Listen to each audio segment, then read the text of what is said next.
The accident happened on a rainy Tuesday. A hydroplaning truck, a loud crunch of metal, and then silence. When I woke up in the hospital, Lily was sitting in the chair next to my bed. She looked pale, her favorite yellow dress torn at the hem, but she was alive. I thanked every god I knew. We went home, but the house felt cold. Lily stopped talking. She stopped eating at the table, preferring to take her plate to her room. I figured she was grieving her mother, who hadn't been as lucky as us in the crash. For 2 years, I built my life around her silence.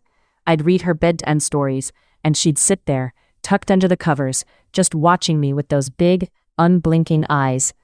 Sometimes I'd hear footsteps in the hallway at night, or find the TV turned to her favorite cartoons.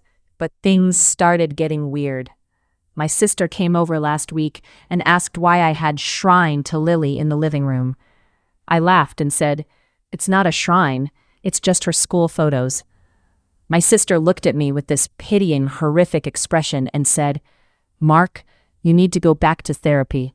It's been 2 years since the funeral." I got angry. I yelled at her to leave.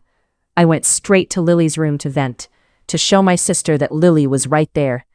I burst in, and Lily was sitting on the floor, playing with her dolls.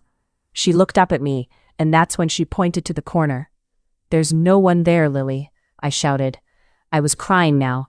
"Why won't you just talk to me?" That's when she stood up. She walked over, her footsteps making no sound on the hardwood.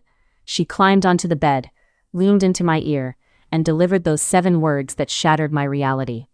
"Why are you still pretending you can see me?" I turned around to grab her, to prove she was real, but my hands passed right through her. I looked at the mirror.